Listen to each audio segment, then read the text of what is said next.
Hello and welcome to episode 9 of Disparate Post Ireland, coming to you from the fair city of Dublin.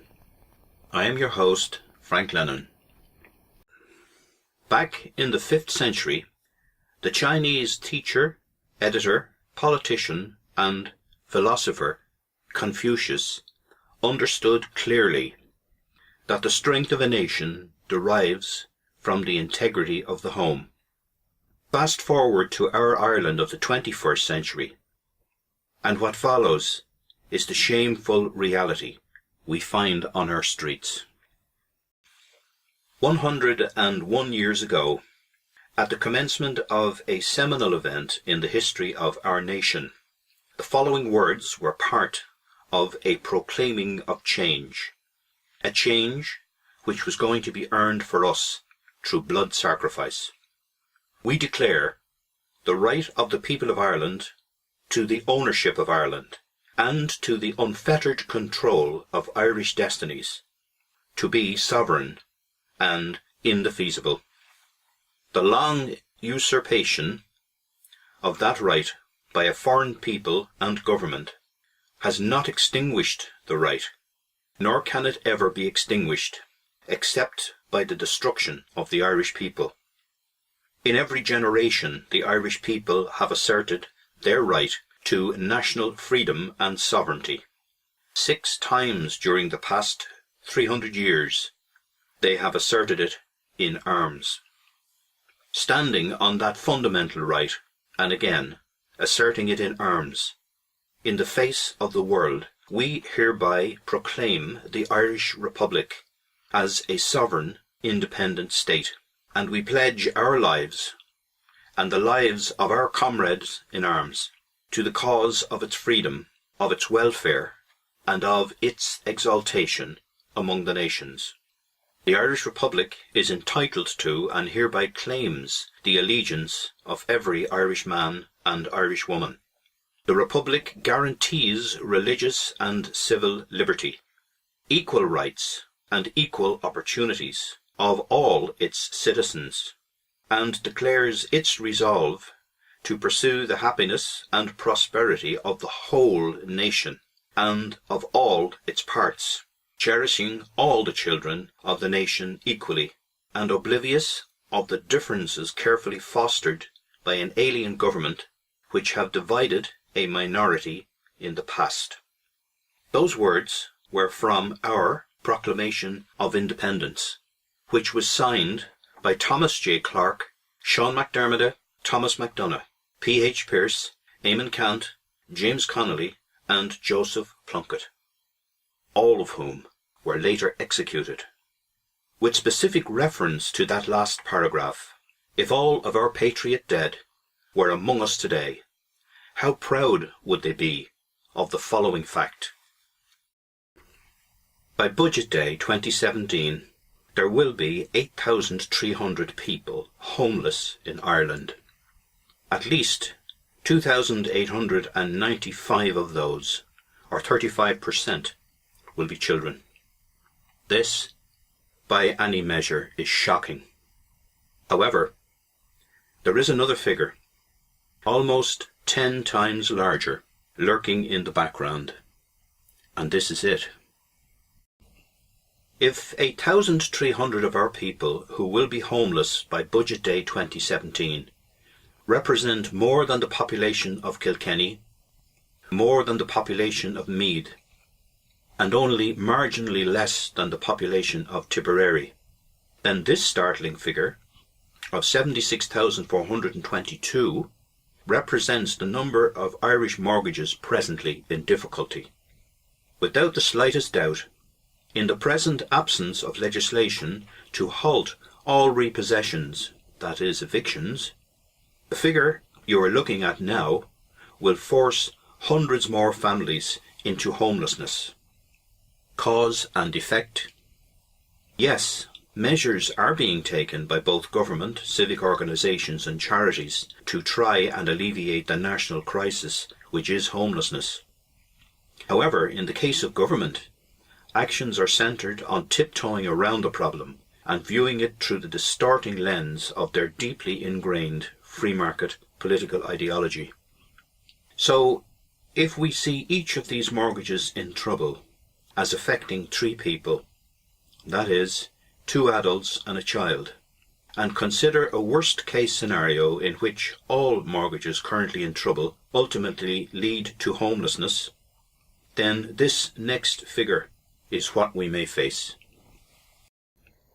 This frightening figure of 229,266 potentially home-dispossessed people would be equivalent to 91% of the combined population of Cork city and suburbs, and just 24% less than the combined population of the entire Cork metropolitan area, which our last census indicated was 300,000.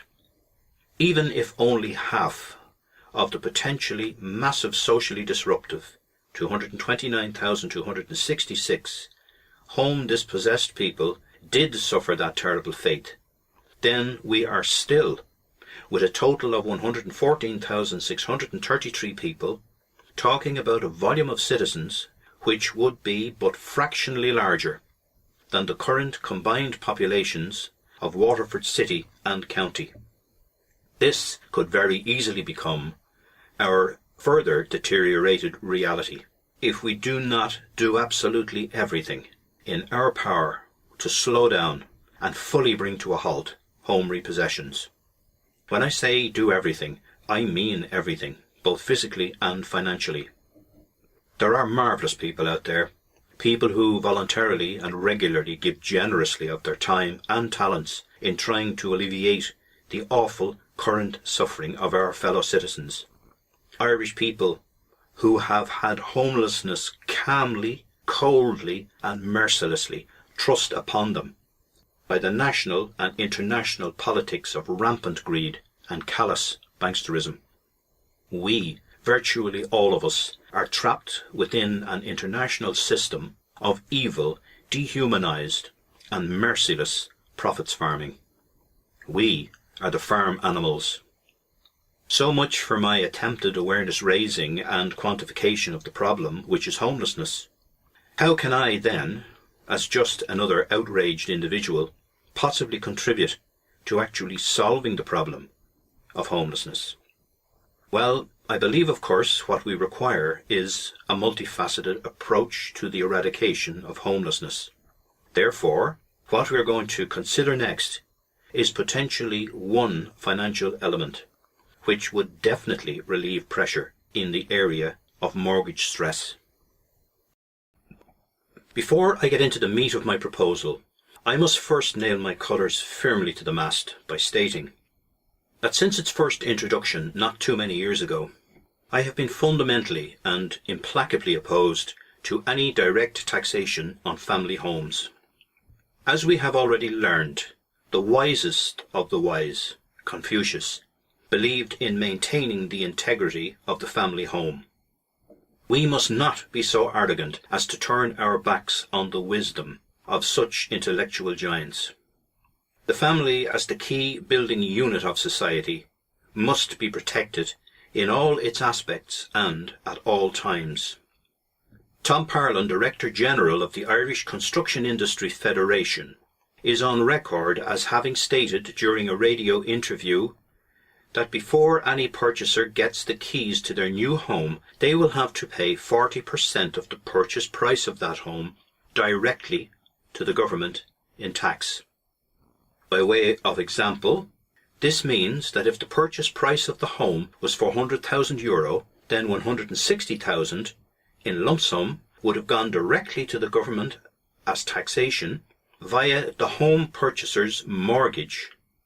Given that all but the wealthiest must take out a mortgage to facilitate home purchase, this means that mortgage holders are forced to pay interest on tax over the full term of their mortgage. Unbelievable, isn't it? But it's true. The family home, of course, is not a commercial enterprise. Of itself, it does not generate any monthly commercial income.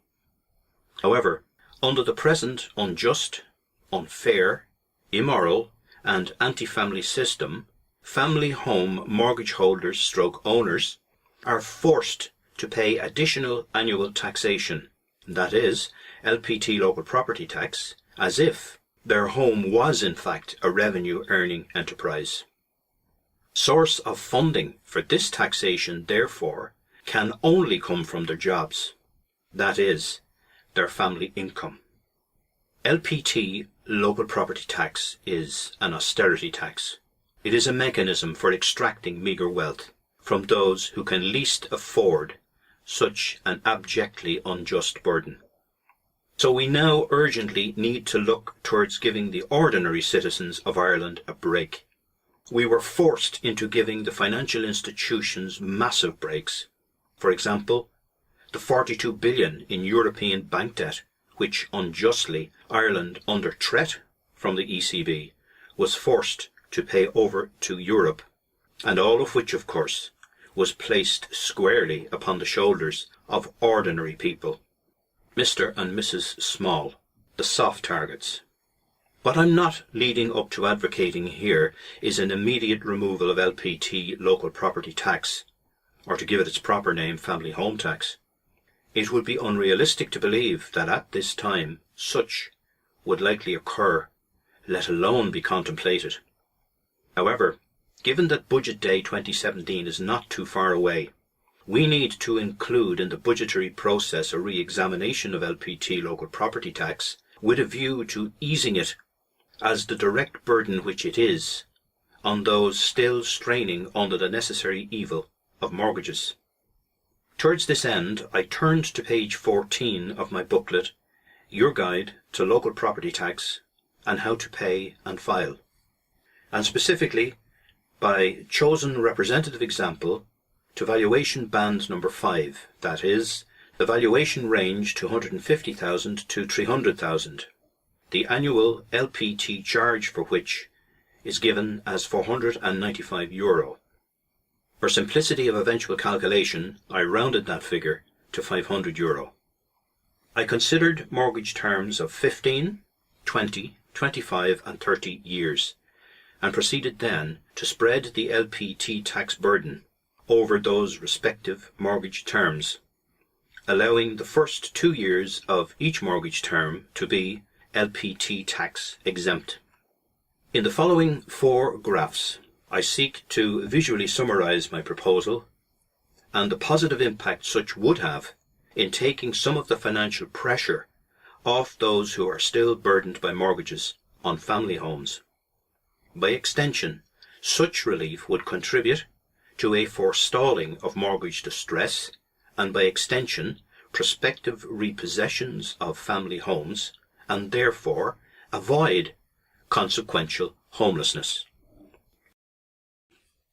Our starting point for this proposed relief scheme would be based upon whatever LPT amounts people are paying in 2017.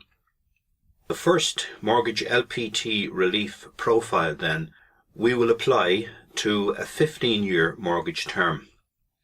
As can be seen from the graph, mortgage years 1 and 2 would be deemed exempt. LPT payments would commence in mortgage year 3 with a base amount due of €38.46.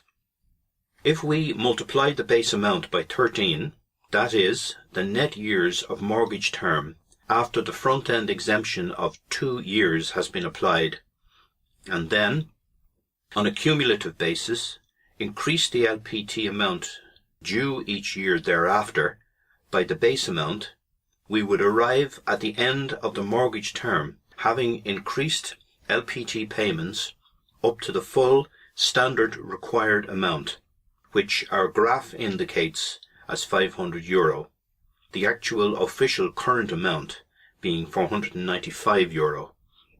So, in summary, from our graph legend, this is the recommended LPT relief. Years 1 and 2 you pay no LPT. In year 3 you pay the base amount, which for the mortgage term in question here is €38.46. In years 4 through 15, you pay the previous year's amount plus 1 additional base amount.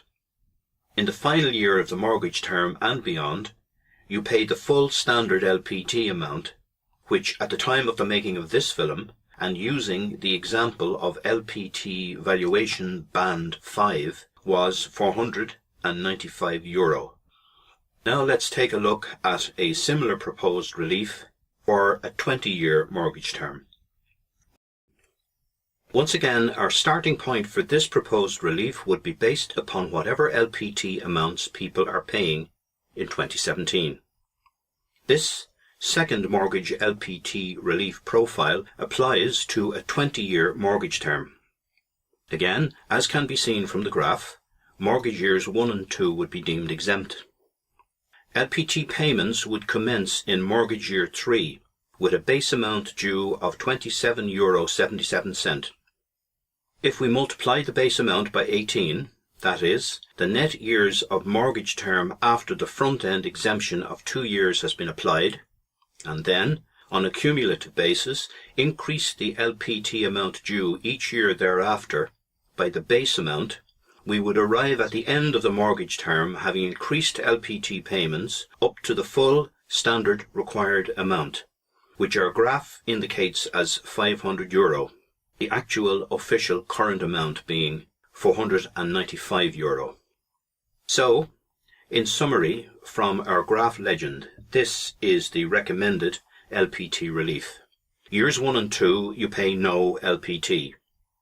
In year 3, you paid the base amount, which for the mortgage term in question here is €27.77. In years 4 through 20, you pay the previous year's amount plus one additional base amount. In the final year of the mortgage term and beyond, you pay the full standard LPT amount, which at the time of making this film and using the example of LPT valuation band 5 was €495. Now let's take a look at a similar proposed relief for a 25-year mortgage term. Again, our starting point for this proposed relief would be based upon whatever LPT amounts people are paying in 2017. This third mortgage LPT relief profile applies to a 25-year mortgage term. Again, as can be seen from the graph, mortgage years 1 and 2 would be deemed exempt. LPT payments would commence in mortgage year 3 with a base amount due of €21.73. If we multiply the base amount by 23, that is, the net years of mortgage term after the front-end exemption of 2 years have been applied, and then, on a cumulative basis, increase the LPT amount due each year thereafter by the base amount, we would arrive at the end of the mortgage term having increased LPT payments up to the full standard required amount, which our graph indicates as €500, the actual official current amount being €495. So in summary, from our graph legend, this is the recommended LPT relief. Years 1 and 2, you pay no LPT. In year 3, you pay the base amount, which for the mortgage term in question here is €21.73. In years 4 through 25, you pay the previous year's amount plus one additional base amount.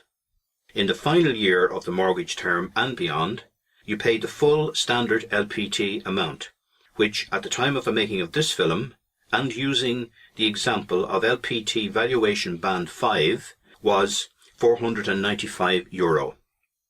Now let's take a look at our final proposed relief for a 30-year mortgage term. And again, our starting point for this proposed relief would be based upon whatever LPT amounts people are paying in 2017. This fourth and final mortgage LPT relief profile applies to a 30-year mortgage term. Again, as can be seen from the graph, mortgage years 1 and 2 would be deemed exempt. LPT payments would commence in mortgage year 3 with a base amount due of €17.85. If we multiply the base amount by 28, that is, the net years of mortgage term after the front-end exemption of 2 years has been applied, and then, on a cumulative basis, increase the LPT amount due each year thereafter by the base amount, we would arrive at the end of the mortgage term having increased LPT payments up to the full standard required amount, which on our graph indicates as €500, the actual official current amount being €495. So in summary, from our graph legend, this is the recommended LPT relief. Years 1 and 2, you pay no LPT. In year 3, you pay the base amount, which for the mortgage term in question here is €17.85. In years 4 through 30, you pay the previous year's amount plus one additional base amount. In the final year of the mortgage term and beyond, you pay the full standard LPT amount, which at the time of making this film and using the example of LPT valuation band 5 was €495. At this point, I reiterate again, by recording my belief that additional direct taxations on family homes is just wrong. Such taxations simply serve to undermine the financial integrity of the home and, by extension, the security integrity of the family. The suggested reliefs just outlined, therefore, should be seen simply as a mechanism to bring a measure of fairness into a patently unfair situation, and as a contribution to the forestalling of further catastrophic deterioration in the national family home stock forced meltdown into homelessness. We need action from government on the likes of this recommendation, and we need it now. We no longer have this as a luxury in dealing with our current shocking homelessness crisis. Time has already been callously squandered in facilitating our wealthy getting wealthier. What we need most of all now are new and dramatically different types of developers. We need developers of community, developers of fairness, developers of justice, developers of society, developers of equality. There can be no more noble aspiration than what I have just summarized. We need to set failed political ideologies aside and join together now as one focused mind, one community, one people in looking after our own. We must ignore the petty rules and diktats which outsiders seek to force upon us. As Irish men and Irish women, we must go about looking after Ireland and its people as priority, and we must do so now. Earlier in this film, I made brief general reference to the marvellous people out there, people who voluntarily and regularly give generously of their time and talents in trying to alleviate the awful current suffering of our fellow citizens, condemned even temporarily to homelessness. While I admire and acknowledge all within our greater community who currently strive unselfishly and tirelessly to mitigate the suffering of our homeless brothers, sisters and children, I would nonetheless like to take the opportunity now, as this film draws towards a close, to give special mention to a number of groups and individuals and organisations who stand out in my mind as doing truly amazing work in spreading practical love and support to those of our fellow citizens who need it most. I give first mention to a recently formed group who identify as the My Name Is campaign. On screen is the hashtag MyNameIs. I would urge viewers to search Twitter and or Facebook, etc. using this hashtag and learn about the crucial national work of awareness raising in the matter of child homelessness which this group is currently involved in. You may already have seen their posters displayed around our cities and towns. Our issue of homelessness must be kept high in the consciousness of all until it is firmly and finally eradicated. Towards that vital end, the My Name Is campaign is currently doing Trojan work. Although still a work in progress, the Right to Water campaign of the people, has been astounding in its awareness raising in the matter of the grave threats which continue to exist to our fundamental human right to water. There are those, both in Ireland and abroad, who would seek to commoditise the vital, life-giving necessity which is water, and also to covet, for private profit, ownership of the resource and its distribution networks. We must never allow this to happen. I am proud to be part of this movement and proud to have marched in solidarity with thousands of alert, engaged fellow citizens determined to a person to see that our water remains free at point of use and remains fully in Irish public ownership. 48 years ago, a facility was established at 29 Bow Street in Dublin to provide meals for the needy. It is run under the auspices of the Capuchin Franciscan Order at Church Street and administered for many years by Brother Kevin. Since the economic collapse of 2008, attendee numbers at the Capuchin Day Centre have hugely increased. Typically between 200 and 300 breakfasts would be served there each day, and 400 additionally on Wednesdays. Dinners are also served and can range in numbers between 480 and 500 throughout any given week. The centre also provides food parcels at a rate of over 2,000 per week. How much of this is reported in our mainstream media tabloids or broadsheets? How often do you hear of this amazing work from national radio broadcasters? Little, if any, I suggest, because after all, Ireland is the best little country in the world in which to do business, and we must keep the recovery going. Recovery for whom? So hats off to Brother Kevin and all the wonderful people who give of their services at the Capuchin Day Centre. For the last 43 years, Peter McVerry and his amazing staff at the Peter McVerry Trust have consistently been doing tremendous work in supporting our homeless brothers and sisters. Peter McVerry Trust, therefore, is eminently deserving of any financial support which you can give. The second last group which I would like to mention have in recent years done incredible work in both national and international awareness raising in the matter of the enormous injustice inflicted upon Ireland by the level of European banking debt which we were forced to absorb. I am of course referring to the Ballyhay Says No campaign. This protest movement first emerged in 2011, and every Sunday morning various groups of both locals and visitors mingled and marched together in protest over bondholder bailouts and the unjust nature of the financial burden placed upon Ireland by the EU.